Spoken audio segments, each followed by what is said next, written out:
Rajnath Singh ji. Thank you very much.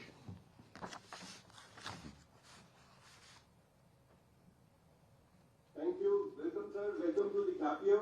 And we are very happy to hear you now. And we are waiting to hear you. And unfortunately, because the code of conduct is could not come, but as always, you've always blessed us. And thank you. And I'll request you to please continue now. Thank you. Thank you very much.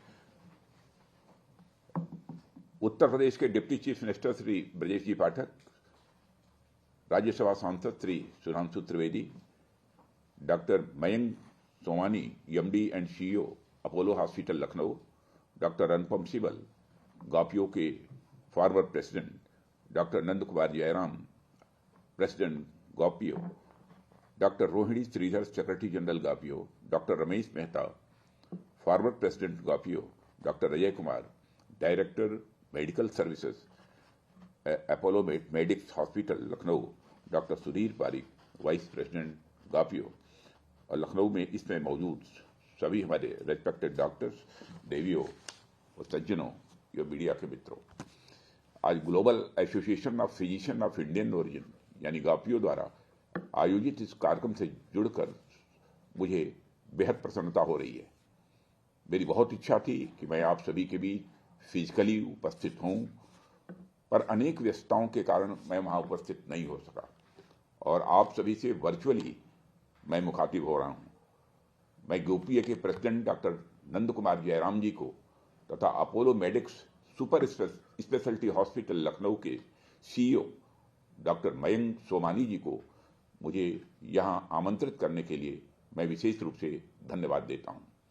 Friends, since Lucknow is my parliamentary constituency, therefore I welcome all the participants from India and abroad.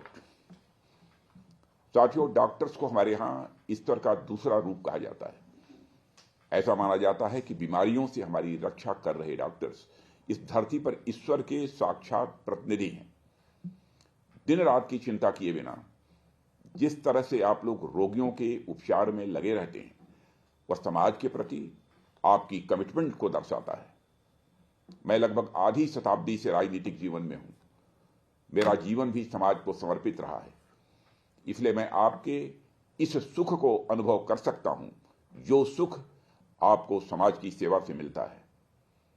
साथियों, यह सुख तब और ज्यादा बड़ा हो जाता है जब आप एक समूह में मिलकर सामूहिक रूप से समाज के कल्याण की दिशा में काम करते हैं। डॉक्टर प्रताप सिंह रेड्डी जी के नेतृत्व में प्रारंभ हुआ गापियो जिस प्रकार भारत में और भारत से बाहर भी 57 से अधिक कंट्रीज में हेल्थ सेक्टर में काम कर रहा है, उसके लिए यह संस्था प्रशंसा की पात्र है। साथियों, गापियो के साथ साथ मैं यहां अपोलो चेन ऑफ हॉस्पिटल्स का भी जिक्र करना चाहूंगा, क्योंकि अपनी स्थापना के समय से ही अपोलो चेन ऑफ हॉस्पिटल्स ने भारतीयों को एक world class quality health care provide कराया है। एक लंबे समय से Apollo hospitals high quality tertiary health care पूरे देश को प्रोवाइड करा रहे हैं। साथियों, आप सब जानते होंगे कि ग्रीक माइथोलॉजी में हमें अपोलो नामक एक देवता का जिक्र मिलता है। अपोलो को god of archery, music and dance तथा god of healing and diseases माना जाता है। आप ध्यान देंगे तो पाएंगे कि एक एंशिएंट ग्रीक गॉड के नाम पर इतने बड़े हॉस्पिटल चेन की शुरुआत सिर्फ भारत में ही हो सकती है। यह भारत की ही सभ्यता है जिसमें अन्य देशों की संस्कृतियों, उनकी मान्यताओं का भी बेहद सम्मान है। दुनिया को यह बात भारत की ही संस्कृति सिखा सकती है। जिस भारत के ऋषियों और मनीषियों ने दुनिया को कभी भी सर्वे संतु निरामया अर्थात सभी लोग निरोगी हों का मंत्र दिया था, उन्होंने मेरे या मेरे किसी खास के ही स्वस्थ होने की कामना नहीं की, बल्कि पूरे विश्व के स्वस्थ होने की कामना की। साथियों, ऐसा सिर्फ हमारे ही देश में हो सकता है, जहां हम दूसरे देशों के देवताओं के नाम को इस आधार पर स्वीकार करने से नहीं नकारते कि यह दूसरी सभ्यता के प्रतिनिधि हैं। मेरा ईश्वर ही ईश्वर है और किसी के ईश्वर को मैं नहीं मानूंगा, यह भारत की संस्कृति कदापि नहीं सिखाती है। हमारे लिए तो पूरा विश्व ही एक परिवार है। The whole world is a family. आप चाहे किसी भी संस्कृति के हों, किसी भी सभ्यता के हों, किसी भी आस्था या विश्वास के हों, आप हमारे मानव परिवार के सदस्य हैं। हम अपने देवी देवताओं के साथ साथ अपनी आस्थाओं के साथ साथ दूसरों की आस्थाओं का भी सम्मान करते हैं। यह है हमारी परंपरा। और ऐसे में इस कारपोरेट हॉस्पिटल का नाम भले ही एक ग्रीक गॉड के नाम के ऊपर रखा गया है, लेकिन आप देखिए तो भारत में इस हॉस्पिटल की स्वीकार्यता भारतीय मूल्यों, इंडियन वैल्यूज के आधार पर बढ़ी है। अपोलो के चिकित्सकों ने हमारे भारतीय मूल्यों को आधार बनाकर भारत में रोगियों की सेवा की, उन्हें निरोग बनाया। उसे देखते हुए ही यहां अपोलो की विश्वसनीयता बढ़ी है और मैं पूरे कॉन्फिडेंस के साथ कह सकता हूं कि अपोलो की क्रेडिबिलिटी निश्चित रूप से बढ़ी है। और इस क्रेडिबिलिटी का यह प्रमाण है कि न सिर्फ भारत बल्कि मेडिकल टूरिज्म के तहत दुनिया के अलग अलग हिस्सों से भी लोग भारत में आ रहे हैं और अपोलो के हाई क्वालिटी हेल्थ केयर का लाभ उठा रहे हैं और भारतीय मूल्यों से भी वे परिचित हो रहे हैं। Now, for our friends who are not very well conversant in Hindi, I would like to share my thoughts in English for a while. Friends, the esteemed doctors of the Global Association of Physicians of Indian Origin, or GAPIO, are not just healthcare professionals. They are the dedicated servants of humanity, fully committed towards betterment of the lives of the people of 50 plus countries. Their service knows no bounds, extending their healing touch to patients across the Middle East, Southeast Asia, Africa, and beyond. Let us all pause for a moment and ponder. When we speak of doctors of Indian origin serving across the globe, what does the term Indian origin truly mean? In straightforward terms, people of Indian origin refers to the individuals whose familial lineage can be traced back to India, be it through parents, grandparents, or even earlier generations who have resided in India.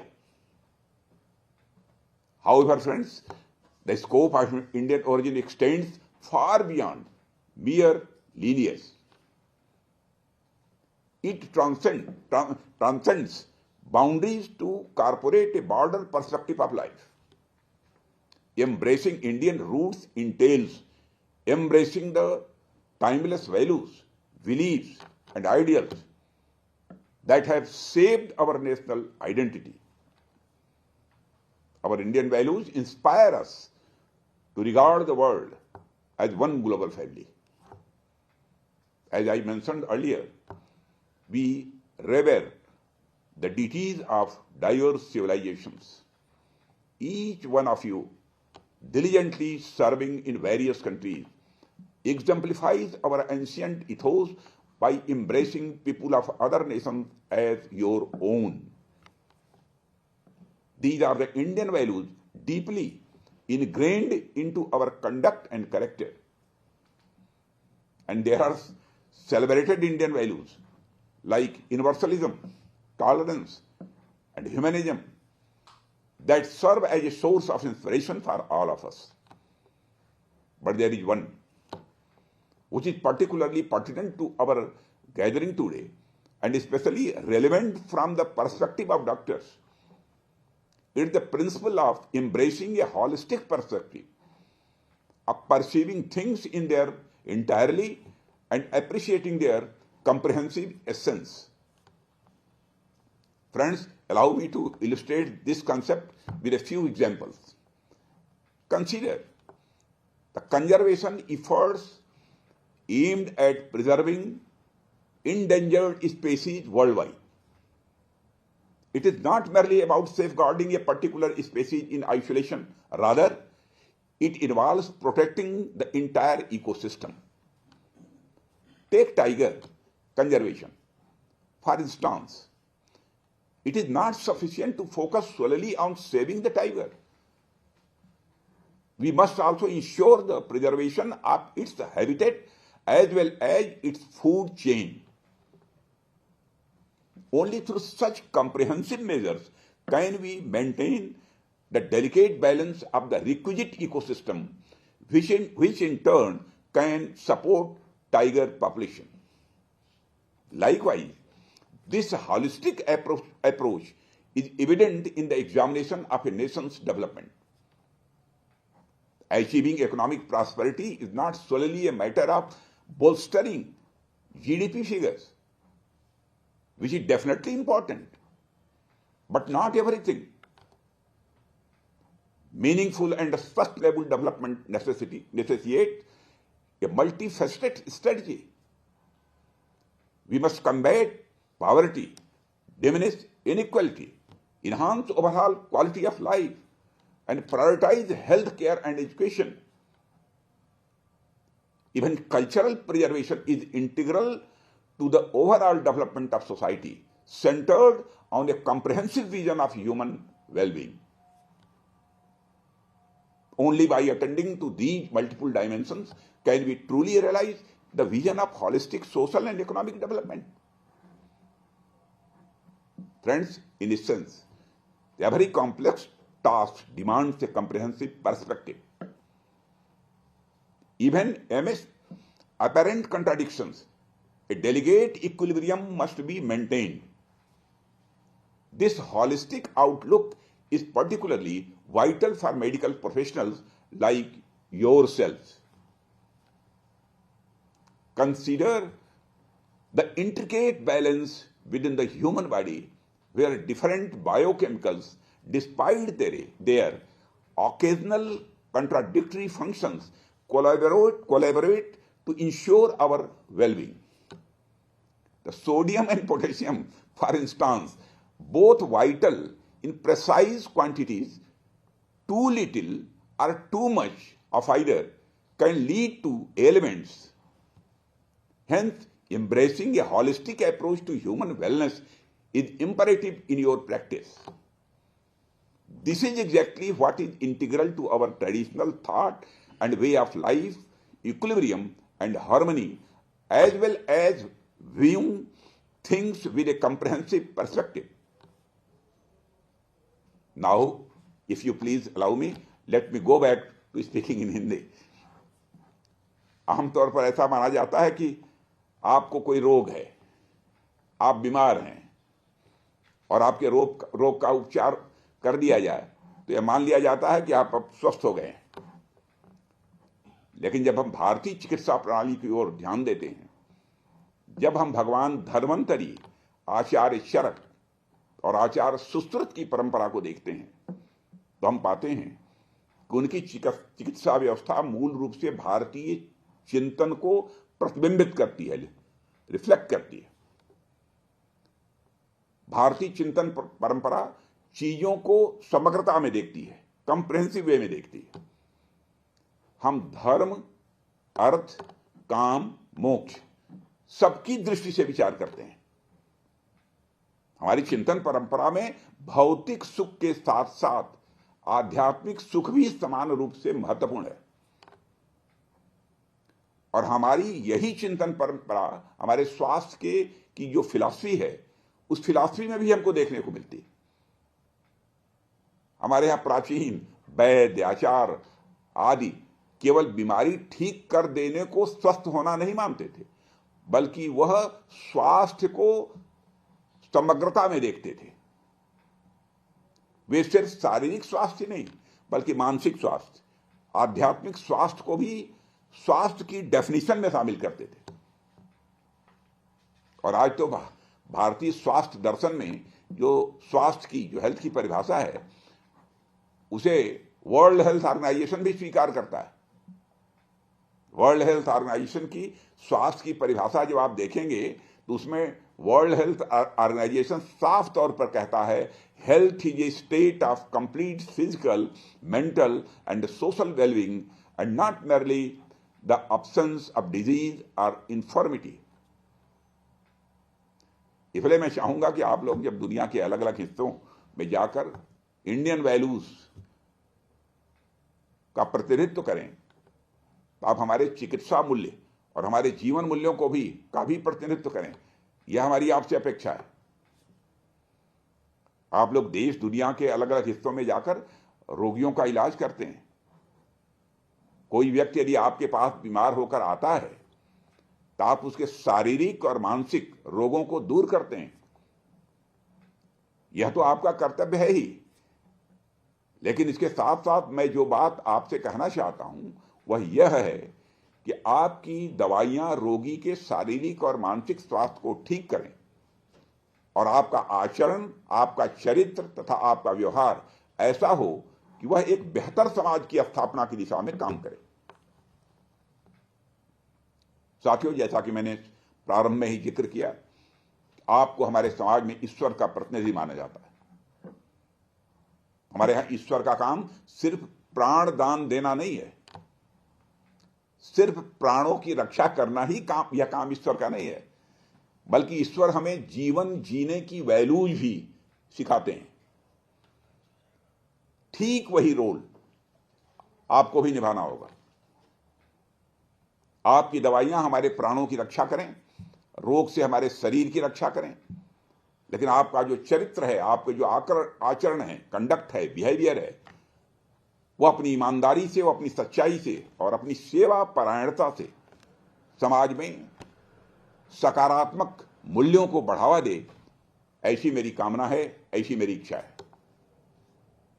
आज जिन चिकित्सक भाइयों को गापियो award से सम्मानित किया गया है, मैं उन सभी को, उनके परिवारजनों को भी और उनसे जुड़े हर व्यक्ति को अपनी तरफ से हार्दिक बधाई देता हूं। आप सबने अपने पूरे कैरियर के दौरान हेल्थ केयर सेक्टर को जो एक्सेप्शनल कंट्रीब्यूशन दिए हैं, उसके लिए आपको यह अवार्ड मिला है। लेकिन आपको मिला हुआ यह अवार्ड सिर्फ आपके लिए ही नहीं, बल्कि आपके पूरे समाज के लिए एक गर्व का क्षण है। और इसी के साथ एक बार फिर से मैं आप सभी का आभार व्यक्त करता हूं कि आपने मुझे इस कार्यक्रम में आमंत्रित किया। आप सबका बहुत बहुत धन्यवाद।